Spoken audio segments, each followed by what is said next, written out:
This is Drew with the podcastingstore.com, your one-stop shop for all things podcasting and remote learning. Recording. Awesome. So we are here testing out the Podcasting Store podcasting rig here at CMEA. This is the Wednesday before the show starts. Show starts tomorrow, Thursday, at I believe noon. Is that right, Braden? I believe so. And you'll be here running the booth here for that. And I'll come in on Friday and we'll have some people in. But this is the current version of the rig that's kind of been evolving really for over a year now. And so Braden, explain to us what we're using and why. So like we used up at the Midwest show, we're still using the Zoom P4, and I'm still using my computer with a Focusrite just so I can actually hear the stream. Mm-hmm. Everything is very similar, just I changed up how we're actually doing the streaming. Okay. I've made it a little bit easier for myself as one person to actually have a conversation and be able to edit as I'm going. Right, because we're using OBS as usual, and that's the thing with OBS. I always say that you're editing the video before you shoot it, or in this case, as you shoot it. And that was, I don't want to say an exposed weakness, but that was definitely one of the things we could have improved upon at Midwest, was allowing for you to participate in the conversations without engineering it. And I know you had a great one with Andrew Forsyth from Jack Tripp. Link. Or Jack Tripp. Yeah. Not the jerky. And I actually engineered that one for you at that time, and that was a Ron Popeil set it and forget it. I got it where it needed to be and then just walked away. Yep. But all the other stuff that I was doing, you were engineering. But now we are doing a conversation, and I'm monitoring through the P4, so I'm not even hearing what's going in and out of OBS. So you're engineering and talking at the same time, which is really the goal here. Mm-hmm.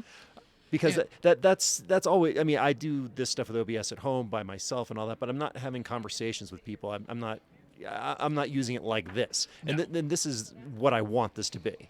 And I know you had talked to me and asked specifically for a way to block out the noise that was happening with Midwest. Yes. So what I've done is I've actually going to be putting out different microphones through the day and say, hey, have you ever used an SM58? Well, come here and try this. Well, what do you think of these Heils? Yeah. They sound good. And guess what? We've got a sale on them right now. Yeah. We're actually just trying to move these so we can get some new stock. Exactly. Cycle them through. And the one that you're on now is the Heil PR40. That's the one that I use at home. Love that mic. It's great in a quiet room. Yes. We were not in a quiet room in Chicago. No, we had a trumpet player for about 2 hours that was like 20 feet away from us. Right. And I did everything I could in the digital world to cut that noise out. Yeah. Higher, faster, louder. I mean, Yep. he's a trumpet player. And the other thing that I discovered through what we trial and error at Midwest, and I'm kicking myself because the podcast that we really wanted to get, the audio was just so corrupted on it, is, and I don't know if we're doing it here, we should be, using the P4 kind of as a safety valve. By hitting record on that and recording to the internal SD card on that, then we have a backup on the audio if everything else goes to crap. Yes. And that proved to be a very effective strategy in some of the other stuff, and it really made editing later for dissemination so much easier, because then I had the individual tracks, and I know you're not an Audacity fan anymore, but that's what I was using, and it worked out great. And like I said, with Audacity, the only reason I'm not for it anymore is because they share the information. Right. And so It has nothing to do with the product. No. The product, I think they do an amazing job for entry-level stuff. Mm-hmm. Now, I would not be doing a 32-track mixdown with it. Probably not. But again, that's not what it was ever designed for. Yeah, for what we're doing, I think the most tracks I've ever used on it is 4. Yeah. And 4 is, I've got more fingers than that, so that's manageable. I can count to 4.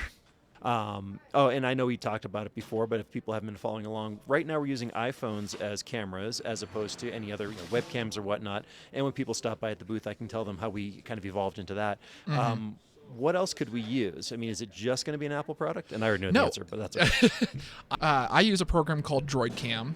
It loads a program onto my computer, and then I also have an app on my phone.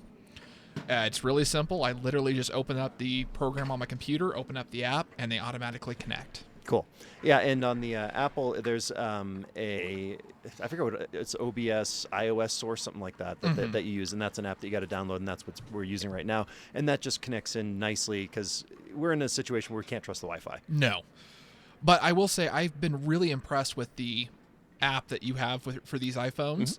Is one, you're using outdated phones. Oh, yeah, yeah. And it's still a program we can load onto those and use them because the cameras are still really good. Yeah, and that was the whole idea behind it, is instead of trading in an old phone or junking it or whatever like that, just keep it and use it. And that's what we're doing. So, I mean, the webcams that we're using cost exactly $0 extra because we already had them. Yep. So it's just, repurposing old technology in new ways and making it all work. And making it affordable. Yes. It's the biggest strain that I kept telling people at Midwest was, this all came around because we had teachers asking, how do I live stream? Right. What do I do? So we got into it. We figured out how to do it, yeah. And it's, webcams weren't available. Nope. But, microphones were. So we figured out how to leverage the phone in your pocket with a better microphone to make some better content, and that's where we're at.